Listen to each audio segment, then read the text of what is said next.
speaking of creative funk, let's elaborate on that. You know what I'm saying? Because when you got a creative funk, it's like your career just kind of like took off. So let's talk about that real quick. Okay, when I got with creative funk, I was with Bruce at the time. In 1990, it was all going on still in 1990, and he had a song called Versatile at the time. That was my first single, and the record company at the time, the radio station at the time was 107.9, and they wanted me to get an interview. They wanted to interview our group on the radio. And we was the first rappers to ever get interviewed on the radio here in Fort Wayne. I opened the doors for the rappers now that you hear on this, what they call Battle of the Streets and all that. Back then it was called Make It or Break It. Yeah. You know what I'm saying? They make your record or they'll break your record. Yeah. So we was the first rappers that was introduced on the radio here in Fort Wayne. That was my first song that they played on the radio back in 1990.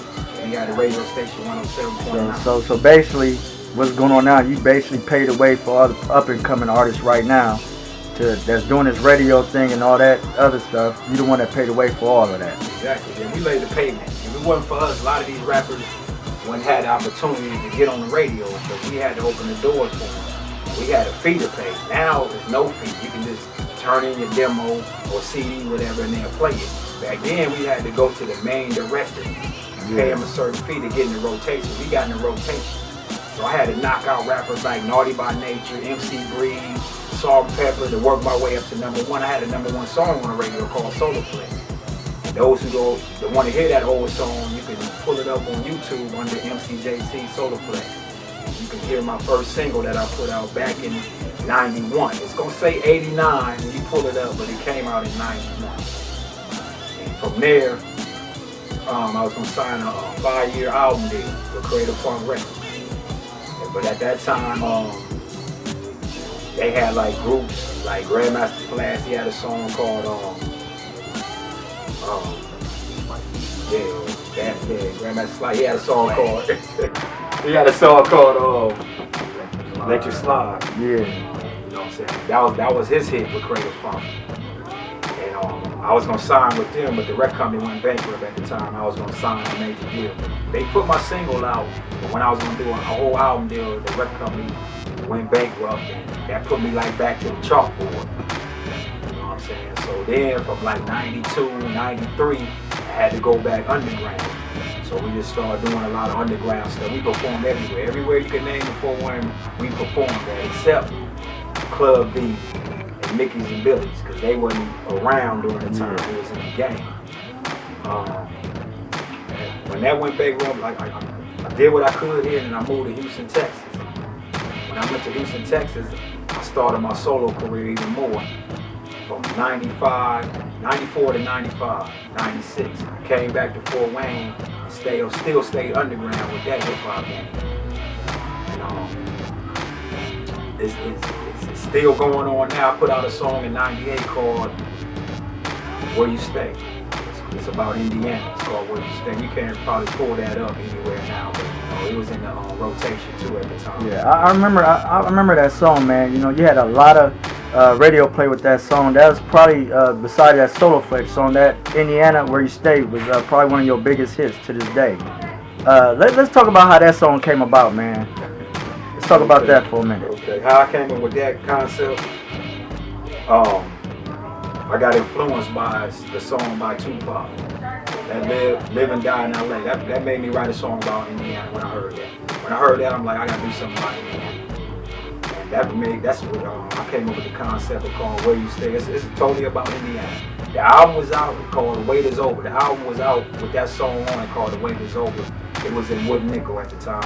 And, they sold out, so there's no way you probably would get that out. But we put that, the album did come out. It came out in 2000, 2001. But it sold out in the record store. Now, I can see that, you know, you got your DJ right there, man. Why don't you tell me, you know what I'm saying, how y'all two came together, you know what I'm saying, to make history together? At the time, I was with a guy by the name of LJ. I did for a guy named LJ. Before JT came about, you know, I still had other small groups that wanted me to be with them too, but I kind of mostly with a guy named LJ. that was probably about, had been at least about, what, 990, like 990, around that time. That's right there when he told me, like, yo, you know, DJ for our group, you know what I'm saying? I was like, alright, cool. So, you know, I had to tell my dude, you know, like, okay, I gotta, you know, spread my wings, you know what I'm saying? So, hey, and he said something about the record coming out, and I was like, let me let the scratches, let me be DJ, so I get me dope. So I went ahead with JP back then, but it was 1991, and it was like saying, wow, a lot of history.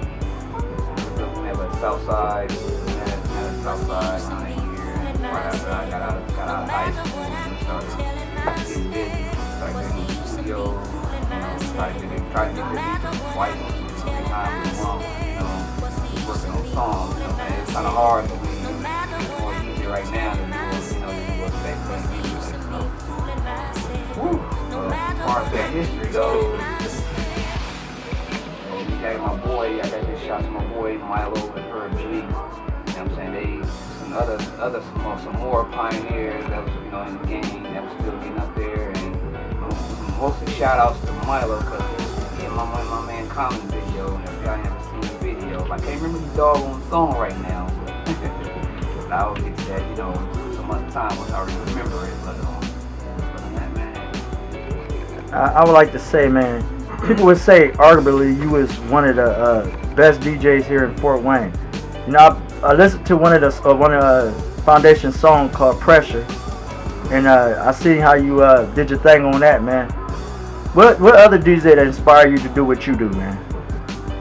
DJs like I'm real good friends with like Biz Markie, and I talked to other DJ named DJ Cash Money on a regular basis, like DJ Cash Money and Marvelous back in the day. We became real good friends when I did a battle. I did a DJ battle up in New York City. It was hosted by Master Flex, and the judges like the Baker Boys, and you know, then we had like Dead Prez, and it was like I think he was really the main one. DJ Cash Money was really the main one I really looked up to as far as DJing. You know? Then I had like a lot of my family. I kind of looked up to them when I was on the way up, trying to get started. And I was like, you know, I kind of looked at them and watched them a lot too.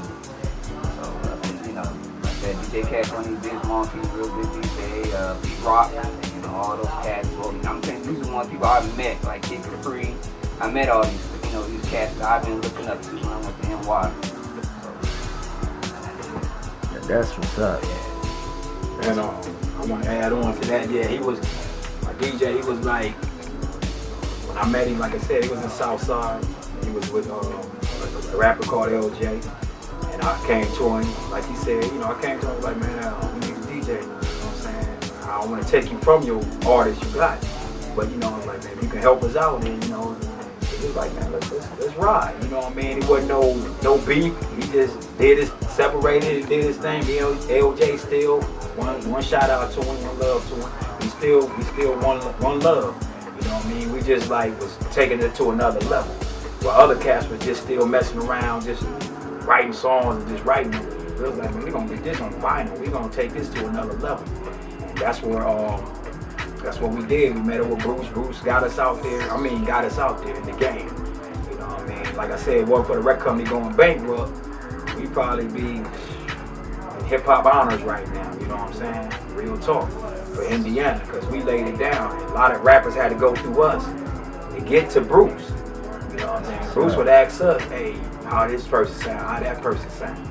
We'd be like, yo, yeah, you know, he alright. And I got one shout out to LS Rock, you know, he was back there in the struggle. Marty King, Derek Milton and all them. Them a lot of rappers that paid the way too, you know what I mean? They were still underground rappers, you know. How the adaptation came where my name went from MCJT to Foundation. I had joined the Nation of Gods and Earths in 1989. I was still going on the MCJT because I had no search for myself. Then once I searched and found out who I was, I changed my name to Foundation. And I had that name ever since, like 91, 92. I had gained knowledge of myself, so my music was no longer me rapping. Once I found out who I was able to start writing story rhymes and stuff like that. And that's how my name Foundation came about, you know what I mean? once I gained knowledge of who I was and joined the Nation of Gods and Earths, like I said in '89, but you know, I had to fire myself and change my name. But it was MCJT from '89 all the way to '91. Then I changed my name from '92, and it's been Foundation ever since.